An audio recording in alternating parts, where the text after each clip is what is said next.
ব্যাকটেরিয়ার কারণে শীষে যে দানাগুলো চিটা হয়ে যায়, কালো হয়ে মরে যাওয়ার মতো দেখা, এটা একটা অন্যতম প্রধান কারণ হয়ে দাঁড়িয়েছে। আসসালামু আলাইকুম সম্মানিত দর্শক শ্রোতা কৃষক ভাইরা, আমি মোহাম্মদ আতিকুর রহমান, উপসহকারী কৃষি কর্মকর্তা, রানীনগর, নওগাঁ। ধান পাকা অবস্থায় ধানের শীষের দানাগুলো চিটা হয়ে যায়, কালো হয়ে যায়, চিটা হয়ে যায় বা ধূসর ফ্যাকাশে হয়ে চিটা হয়ে যায়। এই কালো বা ধূসর হয়ে চিটা হওয়ার অন্যতম 4টা কারণ আছে। এই 4টা কারণ নিয়ে আজকে তথ্যবদ্ধ শেয়ার করব। এখন প্রথম 1 নম্বর কারণ, ধান ফুল ফোটা অবস্থায় ফ্লাওয়ারিং স্টেজে যদি তাপমাত্রা কোনো কারণে 35 ডিগ্রি টেম্পারেচারের উপরে থাকে, তাহলে সেই ফুলের পরাগায়ন না ঘটে সেটা ঝলসে যাওয়ার মতো হয়। সেটা মূলত দানাগুলো চিটা হয়ে যায় এবং ঝলসে যায়। এই দানাগুলো কিছু সাদা হয় বা কিছু কালো হয়ে ঝলসে গিয়ে দেখেন শীষের দানাগুলো কিন্তু চিটা হয়ে গেছে অধিকাংশই। এটা একটা অন্যতম কারণ, এটা আমাদের খেয়াল রাখতে হবে। এর প্রতির কারক হিসাবে আমাদের অন্য কিছু করার উপায় নাই, এটা তাপমাত্রার বিষয়।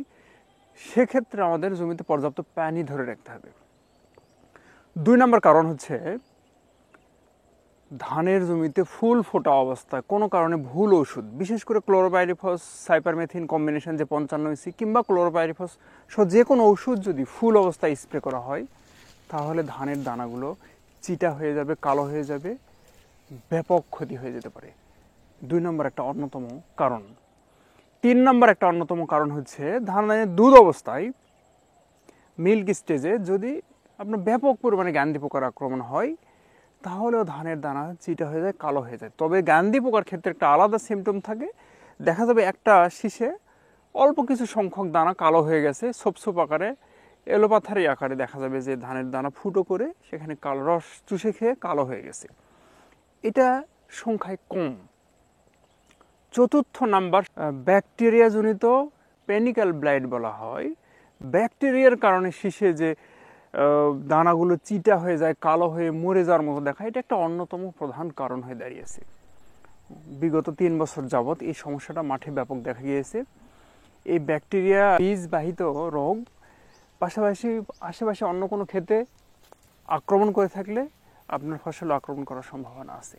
এক্ষেত্রে যদি প্রতিরোধমূলক আমরা ব্যবস্থা নিতে পারি, সেক্ষেত্রে দেখা যাবে যে আমরা যদি ধান কায়স্থর থেকে থোর অবস্থার মধ্যে যদি আমরা ডিপিএন সলিউশন স্প্রে করি কিংবা ব্যাকটেরিয়া নাশক যেগুলো আছে সেগুলো যদি স্প্রে করি, তাহলে এটা আগাম প্রতিরোধ হয়ে যায়।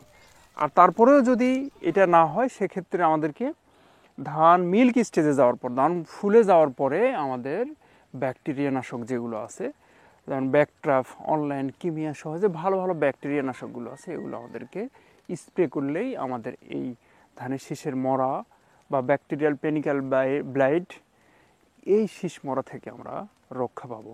এই মাঠে মোটামুটি এই ধানে অনেক দেখা গেছে যে ব্যাকটেরিয়াল পেনিক্যাল ব্লাইট, এই যে ফসল আমি ভিডিও করছি, এইটা মূলত ব্যাকটেরিয়াল পেনিক্যাল ব্লাইট দ্বারা আক্রান্ত হয়ে ব্যাপক ক্ষতি হয়েছে। তো আমরা এই বিষয়ে খুবই সতর্ক থাকবো। যদি কোনো কারণে আমার এই ধরনের লক্ষণ দেখা যায়, তাহলে নিকটস্থ কৃষি অফিসের শরণাপন্ন হব, নয়তোবা এই ভিডিওর তথ্য মোতাবেক আমরা ব্যাকটেরিয়া নাশক স্প্রে দিলেই আমাদের এটা সমাধান হবে, নয়তোবা দ্রুত ছড়িয়ে যাবে। এটা প্রথম সিমটম যদি দেখা যায় যে ধানের শীষের মধ্যে ছোপ কিছু কিছু কালো দাগ হয়ে বা ধূসর রঙের হয়ে চিটা হয়ে যাচ্ছে, তাহলে দ্রুত আমরা এই ব্যাকটেরিয়া নাশকটা স্প্রে দিলেই ধানের এই ব্যাকটেরিয়াল পেনিক্যাল ব্লাইটটা দমন হয়ে যাবে। ধন্যবাদ সকল কৃষক ভাইদেরকে। আসসালামু আলাইকুম।